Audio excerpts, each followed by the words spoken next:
Assalamualaikum warahmatullahi wabarakatuh. Perkenalkan, nama saya Gina Moyesaro. Di sini saya akan mempresentasikan perkiraan dampak penting dan pengelolaan pada lingkungan sosial dan ekonomi Desa Karanggede, Kecamatan Arjosari, Kabupaten Pacitan. Baik, di sini ada dampak pembangunan di Desa Karanggede. Desa Karanggede di Kecamatan Arjosari, Kabupaten Pacitan mengalami pembangunan pesat beberapa tahun terakhir. Fokus pembangunan meliputi infrastruktur seperti jalan raya, fasilitas kesehatan, pusat pendidikan, dan pembagian sektor pariwisata. Tujuannya adalah mengurangi kesenjangan ekonomi dan meningkatkan kesejahteraan masyarakat. Namun, pembangunan ini juga membawa tantangan. Pembangunan lahan dari pertanian menjadi area ketahanan pangan. Pembangunan infrastruktur berdampak pada lingkungan, mempercepat degradasi dan risiko bencana alam secara sosial. Perubahan ini mempengaruhi hubungan masyarakat dan nilai-nilai komunitas.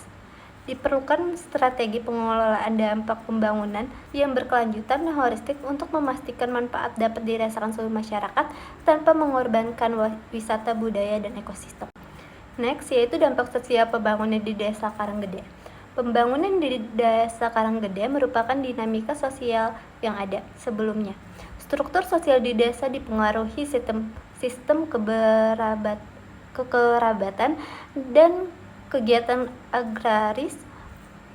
Pertanian menjadi pusat kehidupan sosial dengan warga terlibat dalam kegiatan panen, gotong royong, dan upacara adat.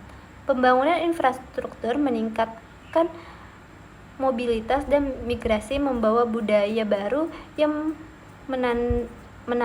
menantang identitas lokal.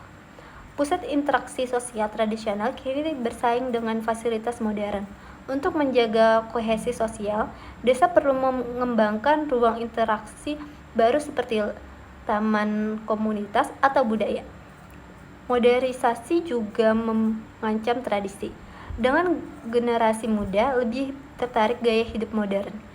Penting untuk mengintegrasi pendidikan budaya dalam kurikulum sekolah dan menggunakan festival budaya tahunan untuk melestarikan wisata budaya. Yang pertama itu ada pra-pembangunan, yaitu struktur sosialisasi berbasis kerabatan dan pertanian, kegiatan gotong royong, dan upacara adat mempererat hubungan masyarakat. Yang kedua itu ada awal pembangunan, peningkatan mobilitas dan migrasi masuk dalam budaya baru menentang identitas lokal. Yang ketiga, yaitu ada persaingan antar pusat interaksi tradisional dan modern. Generasi muda mulai meningkatkan tradisi. Yang keempat, itu ada upaya pelestarian, pengembangan ruang interaksi baru, integrasi pendidikan budaya, dan festival tahunan untuk melestarikan warisan budaya. Selanjutnya ada dampak ekonomi perubahan penggunaan lahan. Alih fungsi lahan dari pertanian ke area komersial dan perumahan berdampak besar pada ekonomi Desa Karanggede. Berkurangnya lahan pertanian menurunkan produksi lokal, pendapatan petani. Diversifikasi mata pencaharian menjadi penting dengan potensi pengembangan sektor pariwisata dan usaha kecil mendukung transisi ekonomi. Pemerintah desa perlu bekerja sama dengan lembaga pelatih dan perbankan untuk menyediakan program adaptasi ekonomi baru. Regulasi penggunaan lahan yang jelas diperlukan untuk menjamin keberlanjutan sumber daya alam.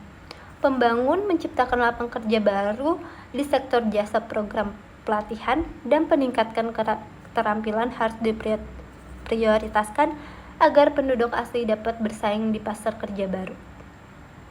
Yang pertama itu ada dampak negatif.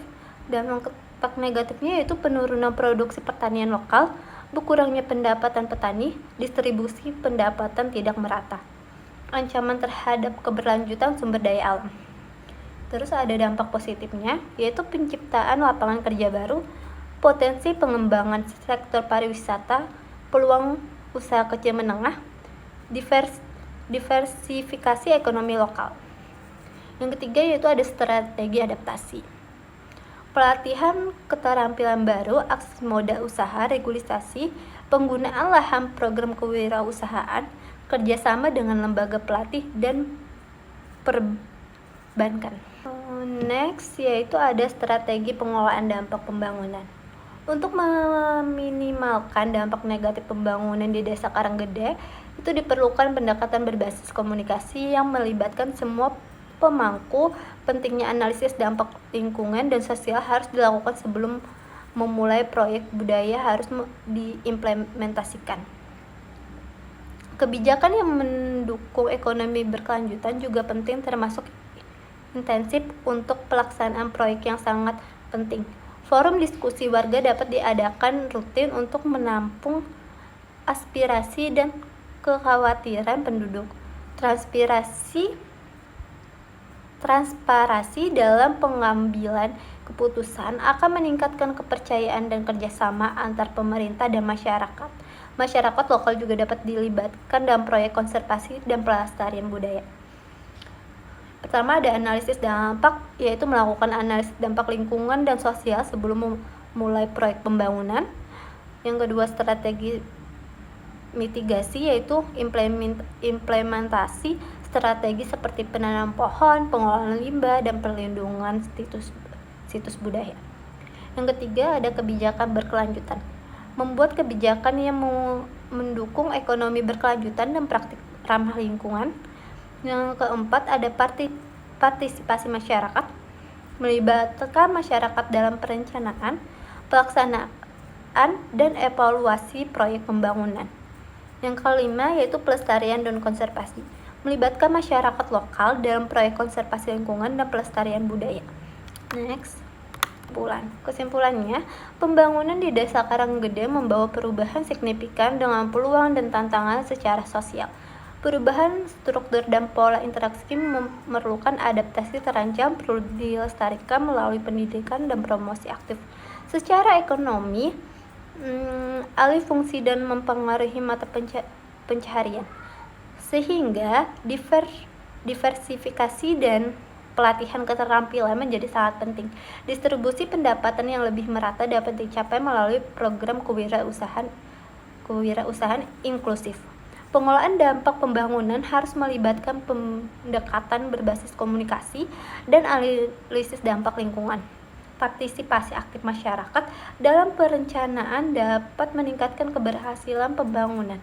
Dengan strategi yang tepat, Desa Karanggede dapat menjadi model pembangunan berkelanjutan di mana kemajuan ekonomi dan pelestarian sosial budaya berjalan dengan seiring. Sekian dari saya, terima kasih.